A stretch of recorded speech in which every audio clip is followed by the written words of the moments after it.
어떤 사진에 나 오늘 콘서트 갔다 왔어 하고 티켓을 막 찍는 거예요. 그런데 한 귀퉁이에 보니 아주 보일랑말랑 어떤 내가 가지고 있는 이런 명품 가방.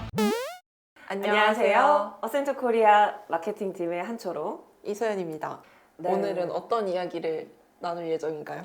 지난번에 앞서서 저희가 시장조사에 대해서 했는데요. 이제는 조금 더 구체적으로 들어가서 과연 우리 브랜드는 그러면 소비자들에게 얼마나 잘 알려져 있는지, 그리고 어떻게 알려져 있는지에 대해서 알 수 있는 브랜드 조사에 대해서 이야기해 보려고 하는데요. 오늘 볼 이 브랜드 인지도 조사는 사실 저희가 이전에 리마톡 마케팅 KPI에 대한 이야기를 할 때에도 잠깐 언급이 됐었던 이야기예요. 그래서 그 컨텐츠도 같이 한번 보시면 참 좋을 것 같습니다. 그래서 브랜드 인지도 조사는 사실 우리 브랜드가 기업이 얼마나 대중에게 잘 알려져 있는지, 그리고 어떤 이미지로 인식되어 있는지 파악하는 굉장히 중요한 과정인데요. 이 블로그를 보시면 첫 번째 브랜드 조사의 방법에 비보조 인지도, 보조 인지도, 그 다음에 포커스 그룹 인터뷰인데요. 첫 번째 비보조 인지도 조사는 소비자에게 브랜드에 대한 어떠한 정보나 아니면 떠올릴 수 있는 도움을 주지 않은 상태에서 얼마나 우리 브랜드를 잘 기억하는지를 측정하는 거다라고 보시면 될 것 같은데요. 그래서 예를 들면 설문조사할 때 소비자에게 제품 카테고리, 예를 들면 뭐 화장품, 뭐 스킨케어, 아니면 뭐 여러 가지 특정 카테고리를 물어보면서 이 카테고리에 대해서 떠오르는 브랜드를 편하게 말씀해 주세요 라고 그냥 질문을 하는 거예요. 어떠한 도움도 주지 않는 거죠.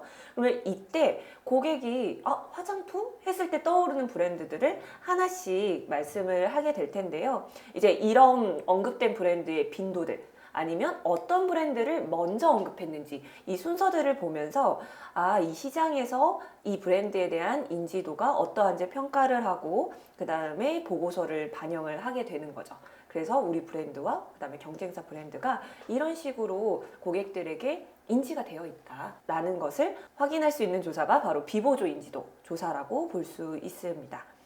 두 번째 보조 인지도 조사는 뭐냐면요. 우리가 고객들에게 조금 더 브랜드를 잘 떠올릴 수 있도록 정보를 제공을 하는 거예요.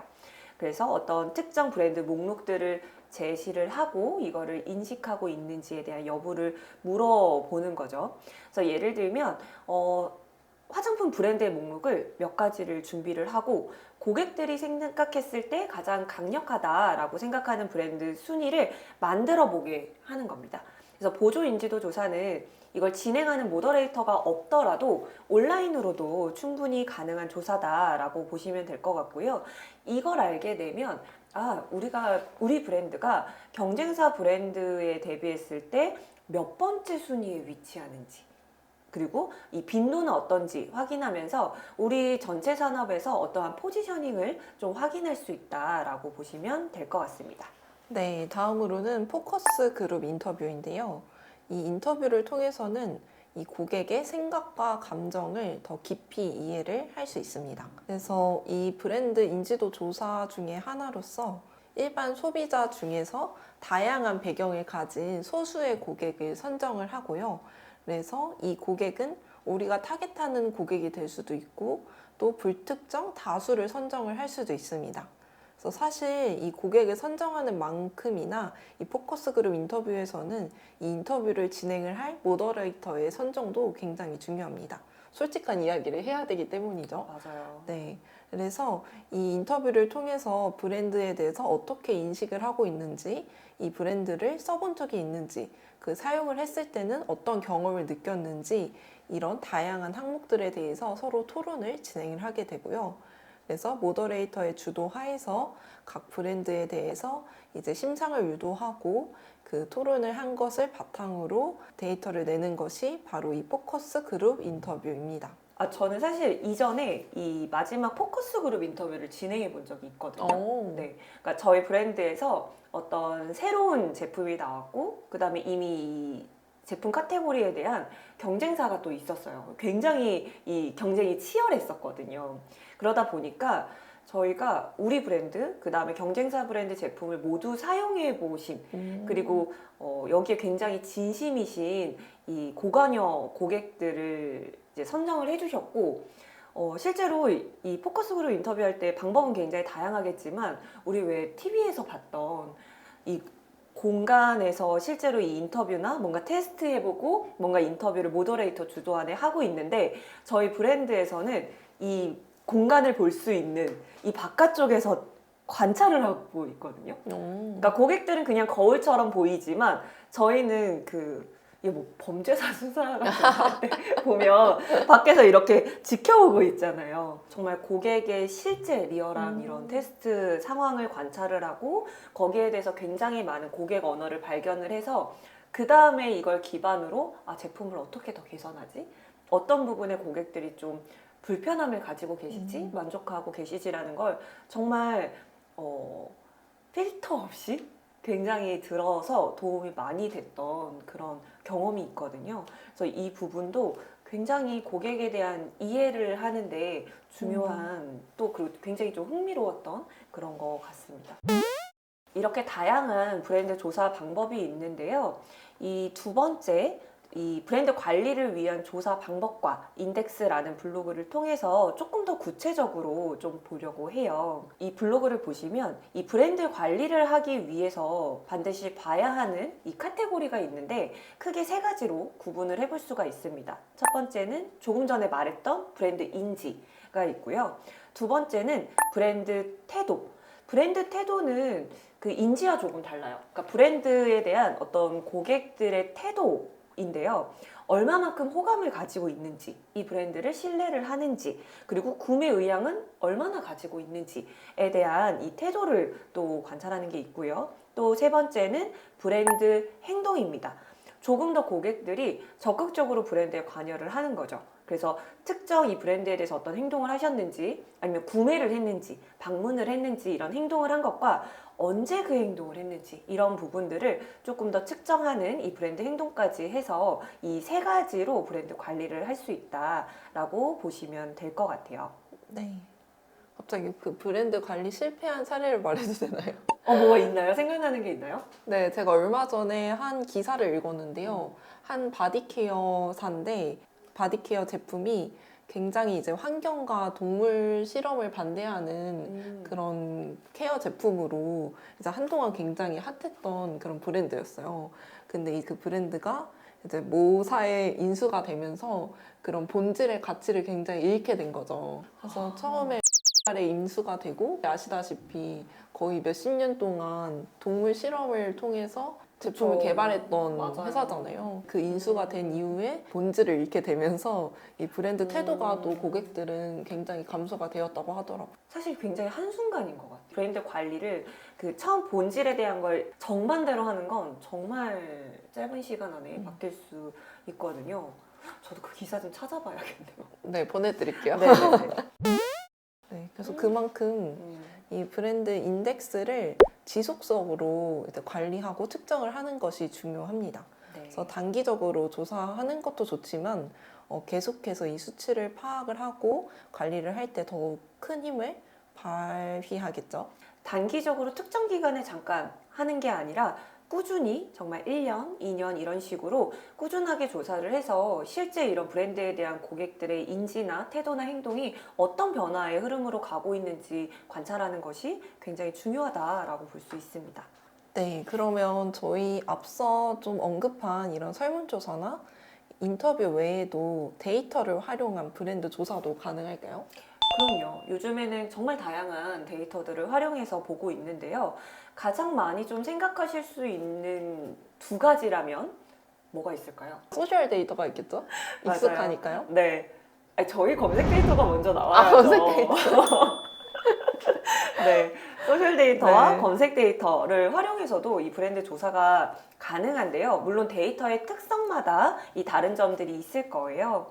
소셜 데이터의 특징이라고 하면 정말 표본이 크고 그 다음에 최근 고객들의 언어로 볼 수 있는 데이터이다. 그런 흐름을 볼 수 있고 트렌드를 볼 수 있다는 측면에서 굉장히 유용하게 볼 수 있는 데이터이긴 한데요. 한계라고 하면 두 가지 정도가 있을 것 같아요. 저희가 소셜에서 보면 텍스트만 올리는 여러 가지 요즘 채널도 나왔지만 기본적으로 보면 사진과 텍스트가 있죠. 그런데 이 소셜 데이터는 사진을 읽어가진 않고 앞에서 말씀드린 것처럼 텍스트 기반이거든요. 그러다 보니 놓치는 고객의 인텐트가 있을 수 있다는 거죠. 굉장히 인터넷에 많이 돌아다녔는데 어떤 사진에 나 오늘 콘서트 갔다 왔어 하고 티켓을 막 찍는 거예요. 그런데 한 귀퉁이에 보니 아주 보일랑 말랑 어떤 내가 가지고 있는 이런 명품 가방, 명품 지갑을 꼭 걸치고 찍잖아요. 근데 사실 이 사진에는 이분의 인텐트가 두 가지가 있을 수 있는 거죠. 진짜 콘서트를 갔다 온 걸 자랑할 수도 있는 거고, 또 그 내면에는 나에게는 이런 명품 가방이 있다라는 것도 보일 수 있다는 거예요. 그런데 텍스트로만 보기에는 사실 이걸 확인할 수는 없다라는 거죠. 그러면 진짜 소비자의 인텐트가 무엇이냐라는 거를 보기에는 약간의 한계가 존재하는 것이 소셜 데이터다.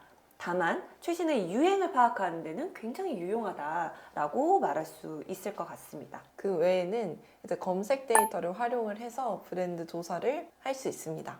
여러분들도 이 검색이라는 행동이 일상에 굉장히 녹아져 있잖아요. 그렇죠. 23년도 9월 기준으로는 우리나라 국민의 90%가 검색을 사용한다고 알려져 있습니다.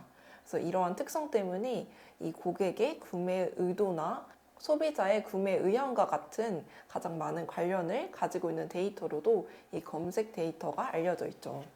이 검색 데이터에서 몇 가지 주요한 지표를 지속적으로 확인하는 것만으로도 이 브랜드의 현황을 파악을 하고 어떤 구매 의도가 있는지 이런 것들도 쉽게 파악이 가능합니다. 네, 소연님의 말한 것처럼 사실 90%의 국민이 검색을 사용하고 있다고 하지만 저는 훨씬 더 많은, 그러니까 거의 대부분의 사람들이 검색을 이용하고 언제 어디서나 이 핸드폰이 있으면서 내가 궁금할 때 바로 검색을 하기 때문에 여기에 담겨 있는 행동 데이터가 굉장히 중요할 것 같은데요.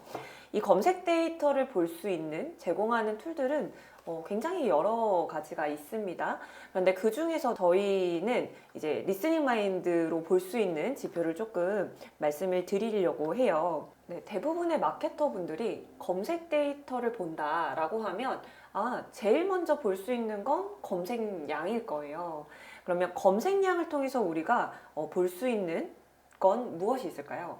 네, 브랜드 인지가 어느 정도 되어 있는지 그 지표를 이제 검색량을 통해서 확인을 해보실 수 있습니다. 예를 들어서 그 버거 프랜차이즈 3사를 넣어봤어요. 네. 그래서 맥도날드, 버거킹, 롯데리아 이렇게 넣어봤을 때 이제 검색량 기준으로 보면 우리의 그 브랜드는 어느 정도 이제 검색량을 차지를 하고 있는지, 그리고 관련된 토픽들은 어떻게 되는지, 그리고 우리 브랜드를 사람들이 떠올렸을 때는 어떤 것이 연상이 되는지 이런 것들도 검색 데이터를 통해서 확인을 해보실 수 있습니다. 네, 하나씩 조금 자세히 보여드리면 좋을 것 같은데요. 앞에서 우리가 브랜드 관리했을 때 브랜드 인지가 첫 번째라고 했어요. 어떻게 인식하고 있는지. 그리고 저희가 앞에서 이 비보조 인지도의 방법에 대해서 설명을 드렸잖아요.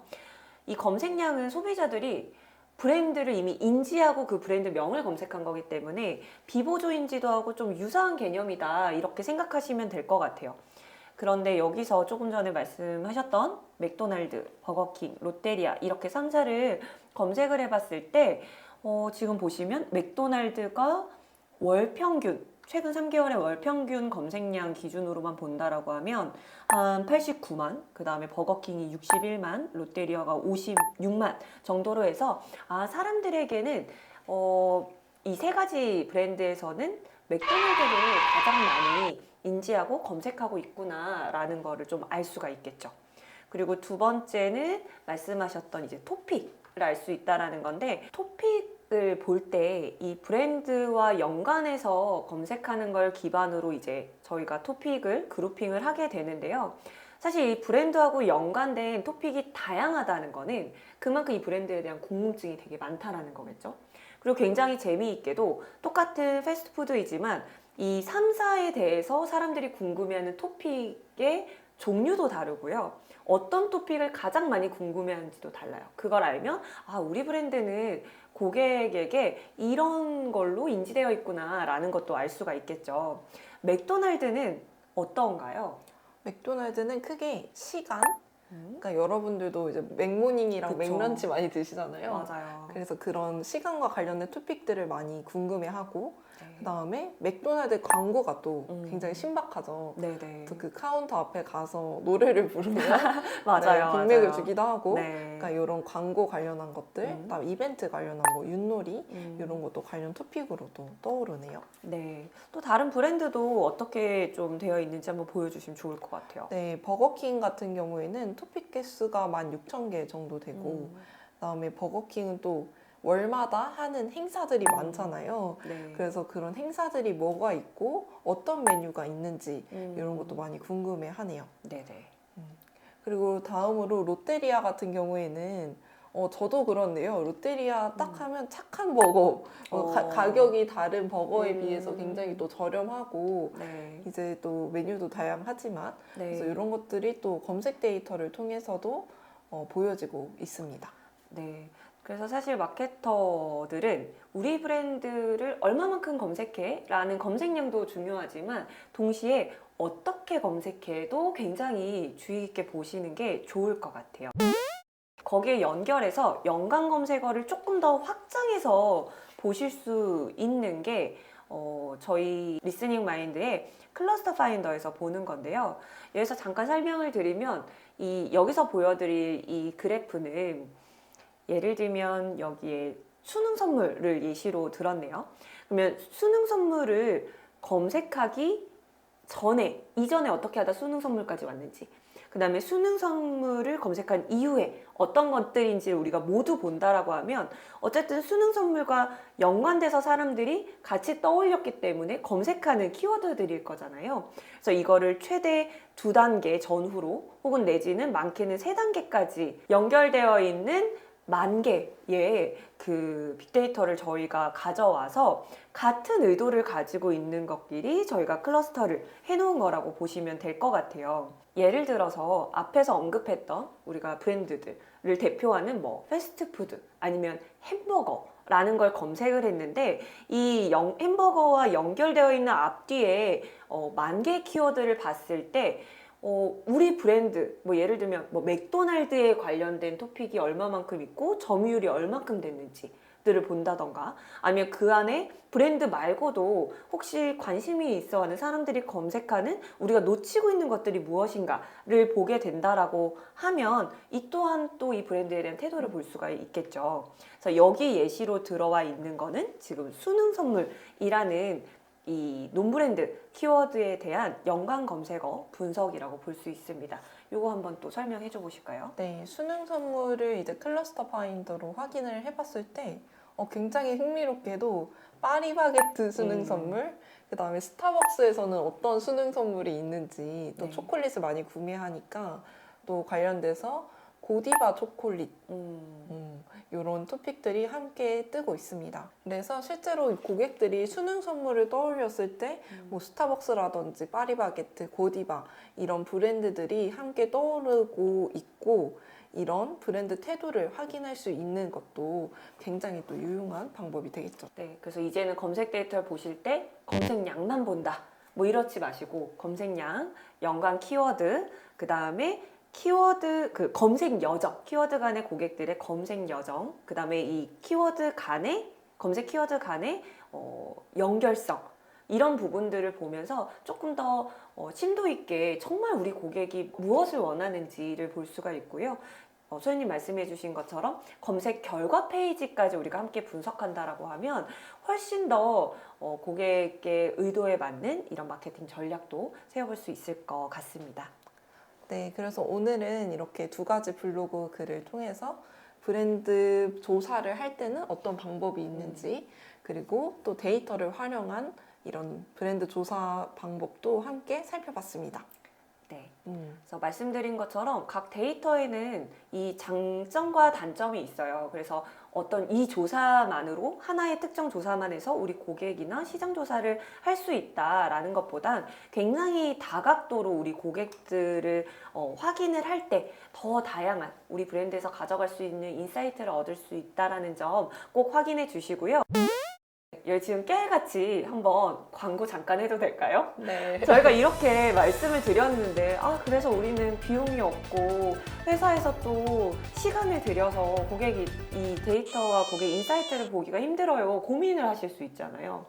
이 검색 데이터는 저희 리스닝 마인드 지금 사이트에 들어오시면 일주일간 트라이얼로 우리 고객의 진짜 인텐트를 검색어 기반으로 방금 말씀드린 토픽이 얼마나 되는지, 트렌드 아니면 검색 여정의 시퀀스까지 확인을 해보실 수 있기 때문에 지금 바로 한번 확인해 주시면 좋을 것 같습니다. 굉장히 다양한 데이터를 또 봤잖아요. 그래서 이런 많은 데이터를 확보하는데 또 한계가 있으시다면 꾸준히 장기적으로 확인하실 수 있는 몇 가지의 핵심 지표만 세우고 관리를 하는 것을 추천드립니다. 맞아요. 그냥 조사하는 게 아니라 우리가 왜 조사하는지, 어떤 목표를 가지고 고객의 인텐트를 혹은 고객의 인사이트를 얻고자 하는지 가장 첫 번째로 바로 그것이겠죠. 오늘 말씀드린 내용은 저희 또 어센트 블로그에서 확인을 하실 수 있고요. 언제나 그랬듯이 궁금하신 내용이나 또 재밌게 보셨다면 댓글로도 알려주세요. 네, 그러면 저희는 또 다음에 여러분들이 궁금해하실 만한 그런 블로그 컨텐츠 선정해서 또 돌아오도록 하겠습니다. 그럼 오늘도 여러분 리스닝 마인드 하세요.